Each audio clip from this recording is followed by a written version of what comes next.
I've got two really remarkable people coming up. We're going to have a quick conversation with each of them around how they're tying their brands and aligning their brands to some charitable causes. It's much beyond cause marketing, how they're rallying, internally within their businesses and driving that. So are you ready for this? Yeah. Okay, our first guest is Rachel Manel. She's just joined breastcancer.org. She was with Medela before that. So Rachel, come out and join us, please. All right, nice. Excellent points. Welcome. All right. Come join us on the couch here. Thank you. All right, so how are you? Good. By the way, it was too funny. Last night when we gave checks out, I realized I didn't have a chance to sign them, so I literally gave you a blank check for breastcancer.org, so I will need that back. That is a true statement. That is a true statement. And the next time you tell us the check's in the mail, I'm going to be a little worried. I believe it. Yeah. So tell the group a little bit about, so you just started with breastcancer.org. You mentioned that last night. Yes. What were you doing before that? Prior to that, I was with Medela, which is the #1 choice of hospitals and moms for breastfeeding and breast pump equipment. And I was with them for approximately 7 years and started with breastcancer.org just 4 weeks ago. Got it. So why did you go from there to breastcancer.org? Multiple reasons, but primarily... That you can share with the group. I will share with the group. I'm from the East Coast. I very much wanted to move from the Midwest back to the East Coast. Loved my job at Medela and said I would never move from that organization unless there was a company that could elicit the same type of feelings that Medela did for me. And as a 12-year breast cancer survivor, breastcancer.org, I'm living the dream. Good for you. You like New York? You enjoy New York? I'm very much enjoying New York. Excellent, excellent. All right, so let's talk a little bit about, let's start with the brand, right? Sure. So I think we're talking about Medela, right? Medela. The brand, so why don't you share with the group the brand challenge? We'll start there. Sure. So over the last year and a half, I'm sure everybody's heard of the Affordable Care Act, and Medela as an organization was directly impacted through the Affordable Care Act because women are now guaranteed a breast pump with no cost sharing. Doesn't guarantee a particular brand, doesn't guarantee a particular type, but needless to say, the company grew exponentially. It's still a privately held company. The family that owns it is still deeply involved. So our brand was growing and growing and growing. We needed to make sure that we were making a difference not only with our own customers, but also to keep employee morale up as well. Got it. So how did cause marketing or how did a cause play into this? So one of the things that we did, Medela is a research-based company, and we wanted to make sure that we were aligned with organizations that are also research-based organizations. So as we were thinking about Breast Cancer Awareness Month, I had been in contact with breastcancer.org, and these ideas generated to have a pink day at the organization. Our HR department got involved and said we're going to donate $10 for every single person that wore pink. It also enabled our folks out in the field to be able to participate and feel a part of it as well. We asked everyone to take pictures of themselves and send it in. It made the entire organization feel like they were part of something bigger. Additionally, we interviewed Dr. Weiss and put it on our website for the women that were currently breastfeeding. There was information that had just been released through a peer-reviewed journal that indicated that from a health economics standpoint, the benefits of breastfeeding could reduce the cases of breast cancer by over 4,000 a year. So there were some direct ties related to reduction and minimizing risk. So there was a definite alignment in the two organizations, and when we talked about the return on investment we were going to get from aligning with breastcancer.org, there were many constituents, our employees, our customers, and the moms, everyone all the way down the line. So it was a great alignment. So any lessons learned? You have a room full of CMOs here. Any lessons learned as you go thinking back now of what worked, what didn't, what would you do differently? In hindsight, I wish we would have done just a little bit more to promote it socially. We did promote a little bit, but I wish we'd have done a little bit more, but we still had great responses, great results, and it's always reaffirming for the women that are currently breastfeeding to know that they're not just doing it for their children's benefits and themselves, there's a benefit to themselves as well. Got it. Does anyone have any questions? Anyone from the audience? Question? Hey, you're awake. Donuts. Donuts, wait. That was a private joke, sorry. That's all right. So the question is, how are you working in your marketing capacity now with the volunteers at breastcancer.org? and how does that, how does the influx of volunteers who sort of come and go influence your activities? With breastcancer.org. In the 4 weeks that I've been there, the my understanding is, I'll give the big caveat. In the 4 weeks that I've been there, there are quite a few volunteers for events that are put on. However, we do a lot of grassroots marketing. So when you are holding local events as well as big national events, which of course Pete participated in earlier last week. Yeah. The grassroots events really are people locally wanting to make donations to our organization, and they arrange everything and then have a representative. We send collateral, we send materials. So from a volunteer standpoint, we are pretty easily able to get folks to volunteer for these grassroots programs. Now, as I come on to build the prevention program, we might be looking in different ways to extend that audience base and look for new volunteers. Did I answer your question? So question for you. From Medela to breast cancer, it's a logical link. Oh, right? sure. Let's take it. I'm only using it, seriously, I'm not, so take Matt, take unique photo. I'm using it as an example. Yeah. So in the new role, again, I don't want to put you on the spot, but just some ideas, how would a unique photo, which is not the logical link to breast cancer, right, .org, for example, as the breast pumps and things like that, how can someone like that, what would be an interesting way to work with, like a breast cancer or other charities? Well, I think when you're considering what organizations, and you all do this all the time now, when you're considering what organizations mean a lot to you and your organization, look for ways that all of the stakeholders could benefit, and look for ways also, for example, with breastcancer.org, we looked, because research is the foundation of Medela, we looked for other research-based organizations that still had enough of a tie that we could definitely see the links together. But going back again, being able to provide new and unique information to the mothers, to the hospitals we work with, as well as benefits for our own employees in being a part of something bigger. I think those are the key things that we would look for. And there's always ways to link, even if you're not directly related to breast cancer. There's certainly activities that you could be doing that still can benefit the organizations for your own personal reasons. For example, yesterday, and I apologize, I forget the gentleman's name, speaking about Steinway and really finding your passion and being able to volunteer or raise money for an organization gives you that feel good and gives the company the feel good, even if there's not always that direct tie. Excellent. All right, let's bring our next guest out and I'll scoot hang around. on We'll have a down. So our next guest is VP of Marketing, and I want to get his title right, Companion Animal Products at Bayer Healthcare. Please welcome Dave Van Brunt. I need somebody help, not Dave, just thanks. Have a seat. anybody help. You know I need someone. Why did he get the help song? I don't understand that. It's for charity. Oh, That's help the charity. theme I was going with. I don't know him personally, so that's what I was. Got it. Okay. Well, it's the coming coaching through. I had in the Welcome. back. Welcome, by the way. Thank you. So, same question. Well, why don't you just share a little background? How long have you been at Bayer and Sure. all that good stuff? I've been at Bayer Animal Health about 3 years. Prior to that, I was in OTC medicines business at GlaxoSmithKline Consumer Care and healthcare my whole career. Prior to that, I've been in healthcare marketing and sales.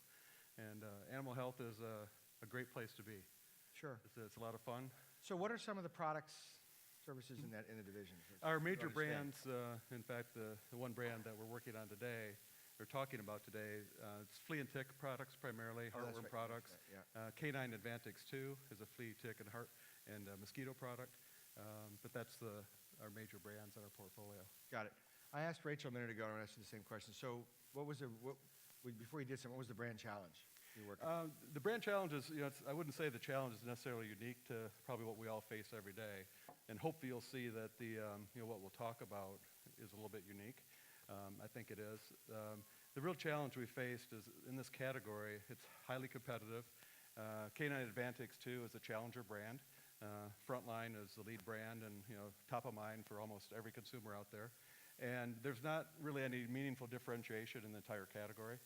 And it became a very functional kind of message, and it's all about killing bugs. And there's no emotion really tied to it at all. It's kind of like the Raid, kill 'em dead. That was very much the approach we were all taking. And we were trying to attack the competitor, trying to get share, and it just wasn't working. So we had to find a different way to go about it, and we engaged our agencies. And the gentleman from, I forget his name, from HP yesterday, it really hit home with me because it's the approach we took. Marty, yep. Yes, and about integrating all of our agencies. BBDO is our consumer agency, Gray Healthcare Group is our core strategic agency, and then Togo Run handles PR for us.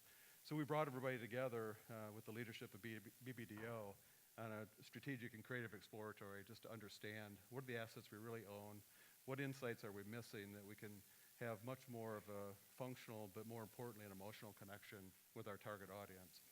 And I think you've got a slide up there. This is just a sample of the creative idea that came out of that work, which was called For the Love of Dog. Mic's not working. Okay. That better? We need 2 mics. You're so insightful. We need 2 mics. Yeah.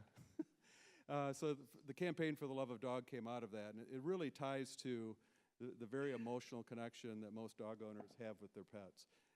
In the fact that a dog is definitely a best friend. The dog will love you unconditionally, but the dog also needs protection, as that dog will protect you. And so that's the path we went down. I wish I had the commercial to show you. I think it's fabulous, and it tested wonderfully, so hopefully that test works at market, like we all hope it does. But it's the best testing campaign that we've ever developed. So I really think it's going to be powerful as an idea with a more emotional connection. And I'm sorry, what is the program? The specific program that we've tied to really is an extension of the campaign. We're working with Canine for Warriors, which, as you saw last night, is just a fantastic organization. And we were looking for ways to deepen the emotional connection of this campaign for Love of Dog. And so we looked at different social cause programs, and this was one that Togo Run brought to us. I could tell you immediately we all fell in love with it and said we have to do this. One of the things that we looked at was, actually a question for us was, this is military related, is that something we want to get involved in? And for a pretty conservative global company like Bayer Healthcare, that was a topic we had to vet pretty much through the organization. More research we did showed us that military heroes returning, most of the country feels we're not doing enough for them. We really need to do more. So it alleviated our concerns with creating a controversial topic. And given the fantastic work that Canine for Warriors does, we were very confident that we had a very reliable, trustworthy organization to work with.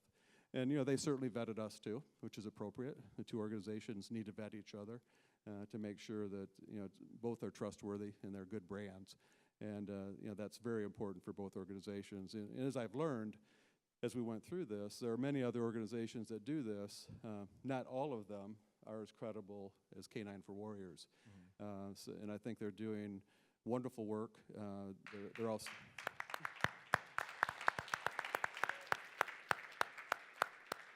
As I learned last night from Sandy, they're actually documenting outcomes as well.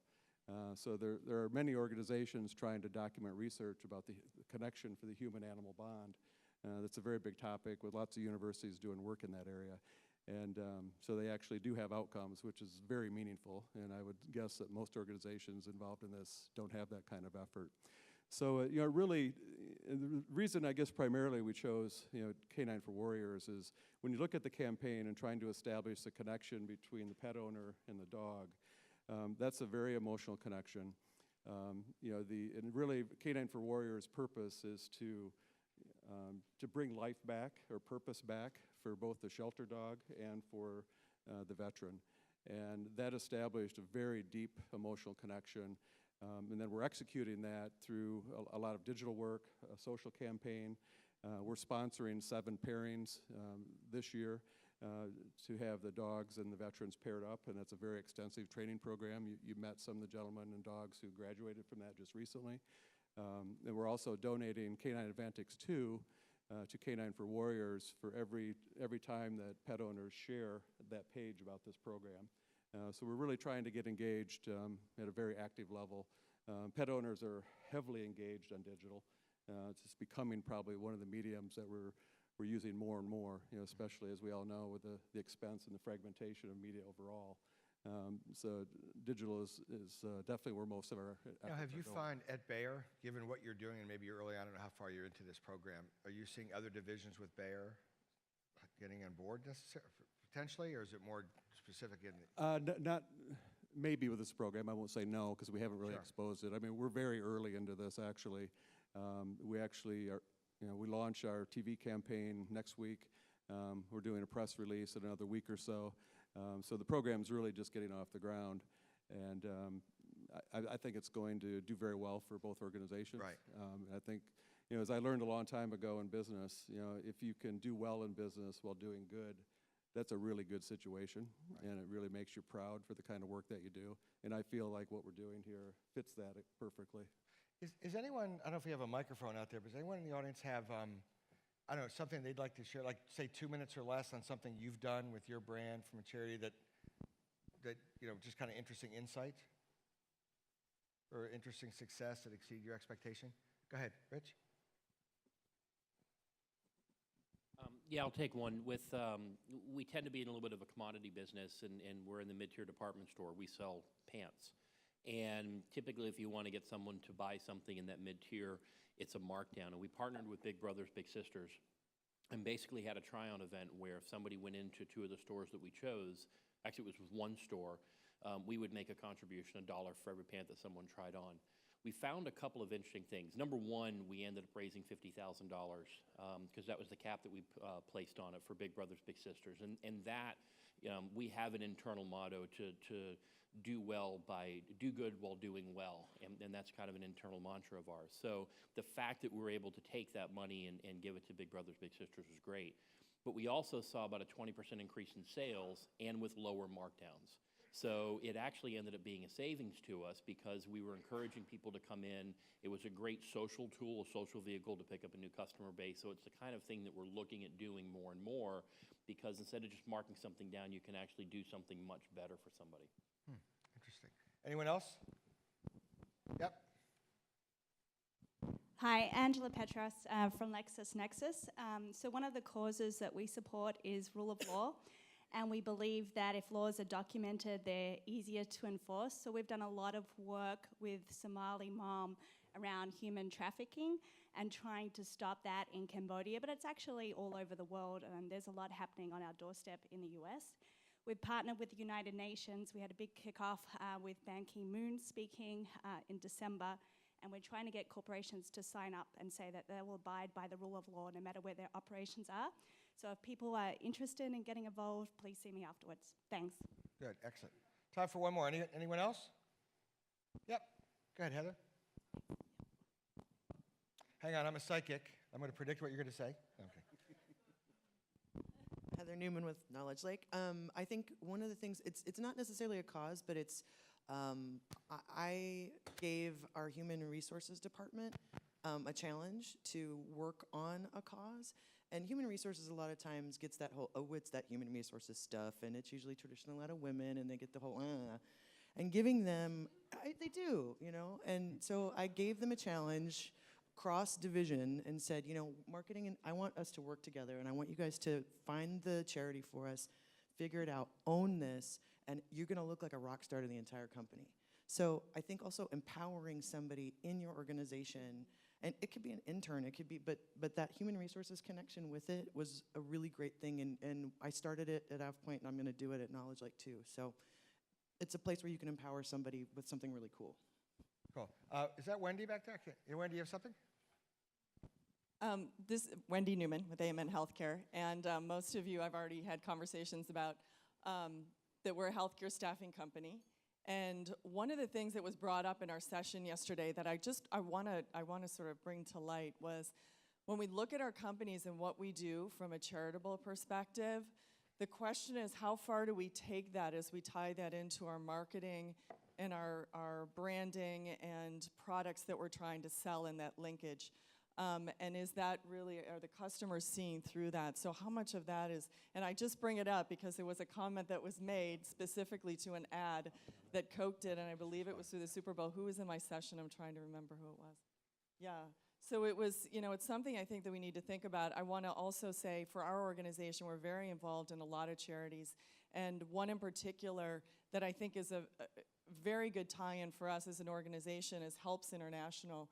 an organization that goes down to Guatemala and sends teams throughout the country, actually, medical mission teams, and we also build stoves in the villages. So we got involved 2 years ago, and we are now sponsoring, I think it's 10 or 20 physicians and nurses from our organization that are going down there. And I'm actually leaving on Saturday with 10 of our team members and our CEO, who's going to spend 12 days living in a hospital, going into the villages, building stoves, and triaging patients. So, you know, it's something where if we're going to do this, we need to get the whole organization, and the fact we actually have our CEO leaving the office for 12 days to head down with myself and 10 team members is pretty incredible. Very cool. You have a comment, Dave? Yeah, just a quick comment. That's very cool.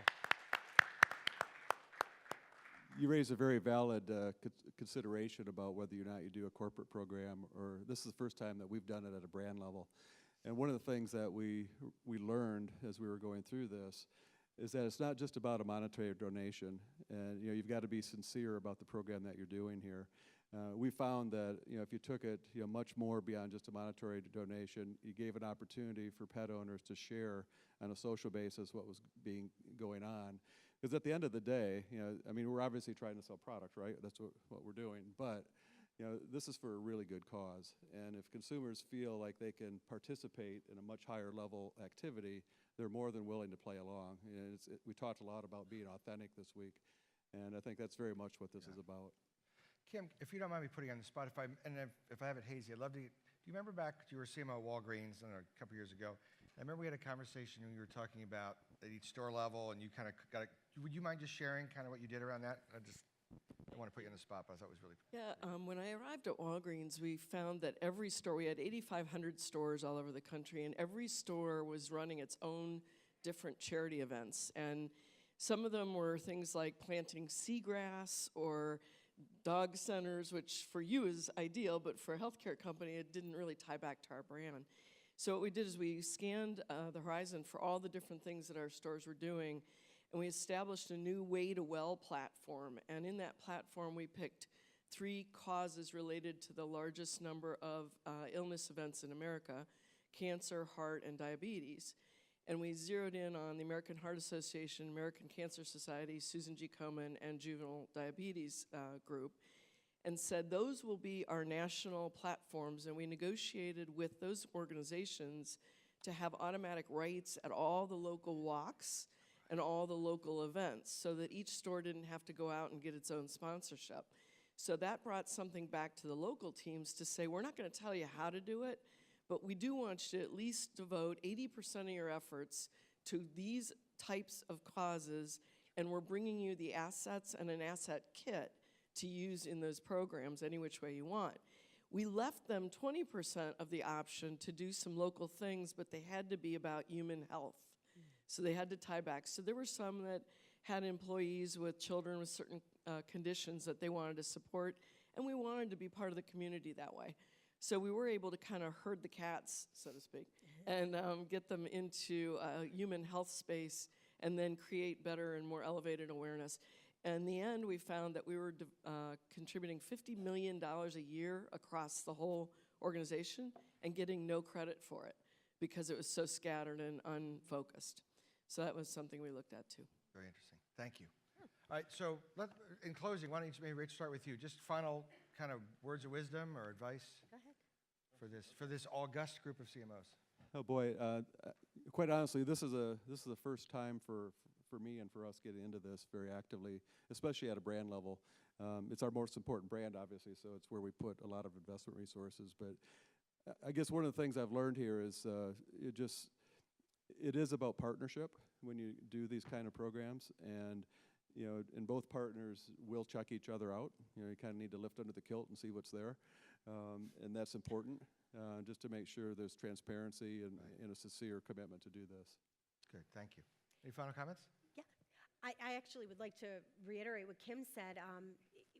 As you're moving through looking at all of the different programs and organizations, make sure that there's alignment to your brand at the top level, but enough flexibility to be able to support the community and your local constituents as well. So thank you very much. Good. Rachel and Dave, everybody, thank you very much.